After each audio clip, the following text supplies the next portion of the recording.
Vuelta 5. Una llovizna fría y persistente cubre el asfalto, convirtiéndolo en una pista de patinaje oscura y traicionera.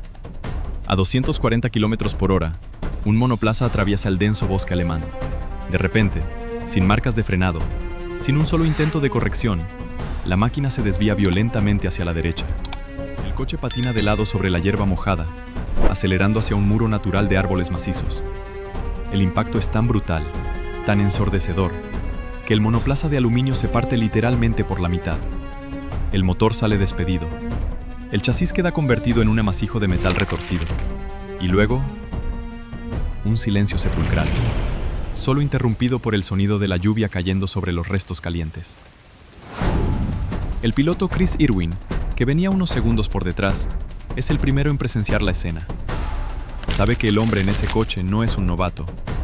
No es un piloto promedio. Es el hombre al que llamaban el escocés volador. Para sus rivales, era invencible. Para el mundo, era, sencillamente, el mejor piloto que jamás había tomado un volante. Pero el 7 de abril de 1968, ocurrió lo impensable. No fue en un glamuroso Gran Premio de Fórmula 1, sino en una fría tarde de Fórmula 2 en el antiguo Hockenheimring, disputando la Deutschland Trophäe. Ese día, el automovilismo descubrió su realidad más aterradora. Si el hombre más rápido y talentoso de la Tierra no pudo salvarse de la muerte, ¿qué esperanza tenían los demás? Para entender la onda expansiva emocional que generó el accidente de aquel 7 de abril, primero debemos comprender la magnitud de quién estaba dentro de ese monoplaza. En el mundo del deporte motor, existen pilotos rápidos, existen campeones mundiales, y luego, en una dimensión completamente aislada e inalcanzable, estaba Jim Clark. Los registros históricos de la FIA documentan una superioridad que, hasta el día de hoy, parece sacada de la ficción. En apenas 72 carreras de Fórmula 1, Clark logró 25 victorias y 33 pole positions.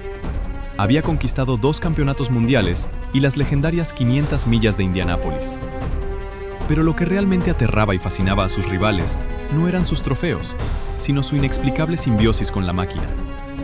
Clark era un cirujano del asfalto. Podía pilotar un coche con la suspensión rota, sin una marcha en la caja de cambios o con los frenos fallando, y seguir marcando la vuelta rápida. Tenía un estilo tan pulcro que sus neumáticos duraban el doble que los de sus competidores. No cometía errores. No bloqueaba. A ojos del paddock, Jim Clark no era de este mundo. Era un dios del asfalto, completamente invencible. Por eso, cuando la noticia de su muerte instantánea en Alemania recorrió el mundo, el tiempo se detuvo. El impacto en su equipo fue indescriptible.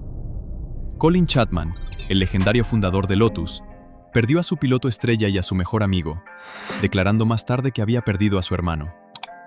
Graham Hill, compañero de equipo de Clark, se enfrentó a una decisión inhumana: correr la segunda manga de la carrera, apenas una hora después de ver los restos de su amigo.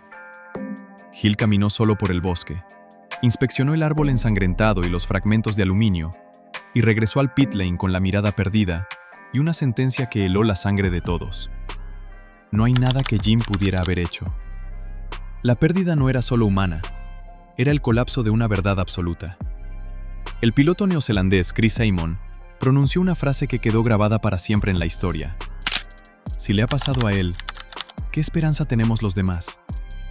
Si Jim Clark podía morir al volante, entonces el automovilismo de los años 60 no era un deporte, era una ruleta rusa donde la casa siempre terminaba reclamando su cuota de sangre. La invencibilidad había muerto.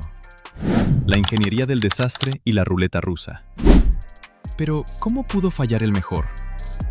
La respuesta no reside en un error de pilotaje, sino en un conflicto mortal entre el genio humano, la fragilidad de la ingeniería extrema y un entorno implacable. Abril de 1968. Clark ni siquiera debía estar en Alemania. Su destino original era Brands Hatch, Inglaterra, para una carrera de resistencia. Sin embargo, obligaciones contractuales con el fabricante de neumáticos Firestone y la falta de preparación de su coche principal lo obligaron a viajar a Hockenheim. El escenario era una trampa mortal disfrazada de pista de carreras. El antiguo Hockenheimring no tenía las chicanes ni la seguridad de hoy. Era un circuito de velocidad pura, con 2 rectas inmensas que se adentraban en la oscuridad de la Selva Negra. ¿El detalle más criminal según los estándares modernos? No había barreras. Entre el asfalto y los árboles centenarios, solo existía una delgada franja de hierba. Clark salió a la pista a bordo del Lotus 48. Para entender la tragedia, hay que diseccionar esta máquina. Los coches diseñados por el genio Colin Chapman eran obras maestras de la innovación, pero cargaban con una filosofía oscura, la ligereza extrema. Chapman creía firmemente que un coche de carreras perfecto debía ganar y desintegrarse al cruzar la meta. Si duraba más, significaba que era demasiado pesado.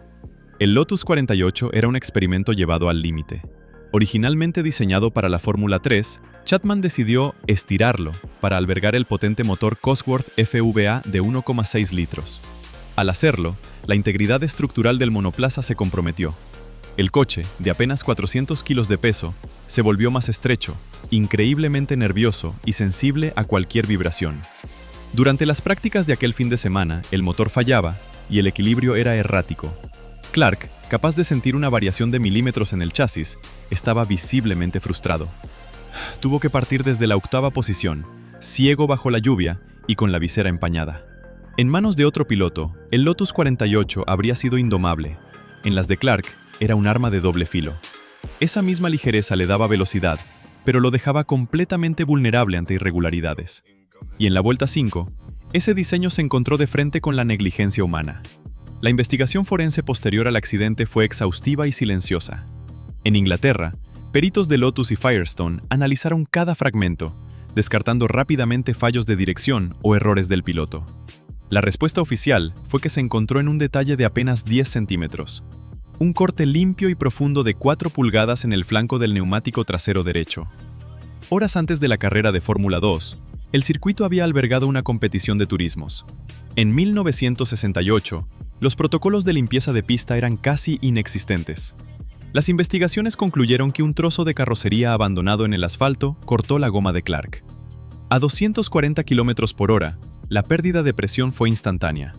En un coche tan ligero y radical, el neumático se desllantó de golpe, el chasis de aluminio golpeó el asfalto helado y convirtió a Jim Clark de piloto en pasajero de un proyectil balístico hacia los árboles. El choque entre la perfección humana y el fallo mecánico había terminado en tragedia. El legado que cambió la historia.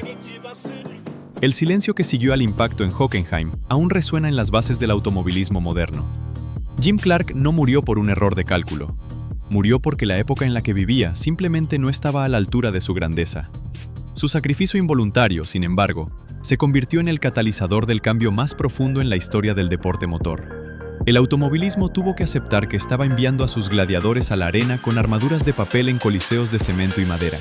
Fue entonces cuando su amigo cercano, el también legendario piloto Jackie Stewart, transformó la devastación en una cruzada política y técnica. Impulsado por la muerte de Clark, Stewart lideró una revolución sin precedentes.